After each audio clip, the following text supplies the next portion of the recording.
Hello guys. Inutusan ako ng mami bumili ng itlog. Hindi bumili, umutang pala. Wala na kasi siyang pera. So, your utos is my command. Nasira pa chinelas ko. Init dito. Here in the Philippines, it's so hot. Sira naman chinelas. Si Israel kasi, nilalagnat. So, tara kaya. Ito, damit ng mami. Asya na sa akin. Ito na nasira eh. Ito, hikaw galing sa mami. Maganda yan. Ito, opal hikaw.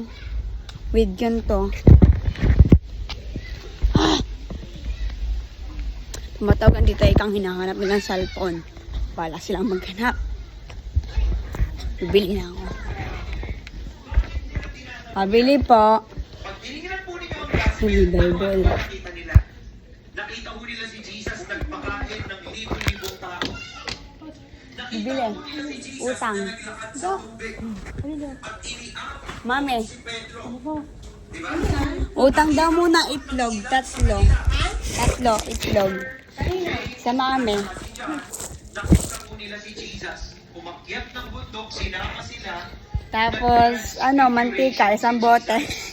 At nung nag-transfiguration si Jesus, lumabas si Moses at saka si Elijah. So yung mga disciples na yan, pakiramdam po nila. Sobrang privilege ko naman.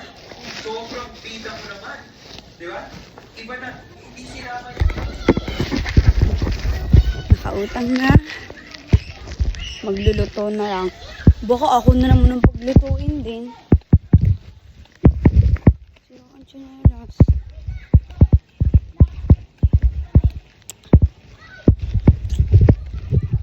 Nasira. Ano yan? Sira.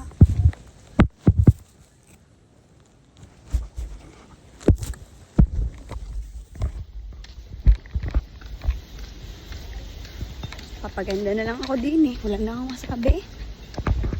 Hindi ako pwede mag-vlog. Wala akong pwedeng masabi. Agayanin ko na lang ang mami. Yun ang bahay namin. Maganda diba? Kasing ganda ko. Yun ang aming kambing. Me! Buntes. Pinuntes ng barako. Ang bahay namin. Sila ka na naman ng chinelas. Wait lang. Alam ko na. Ibabarang ko sila. Sabihin ko. Andito yung iba. Nasa pak. Bumili ng kape. Nasa pak. Hindi ganon. Doon sa kanto. Si mga ate Mabel. Alam ko na. Itang bawal tayo tumawa. Natatawa ako. Serious. 1, 2. Hindi, natawa ka rin ako. 1. Anditi mo, nasa Mate Mabel. Bumili ng kape, nasa pak. Bakit nasa...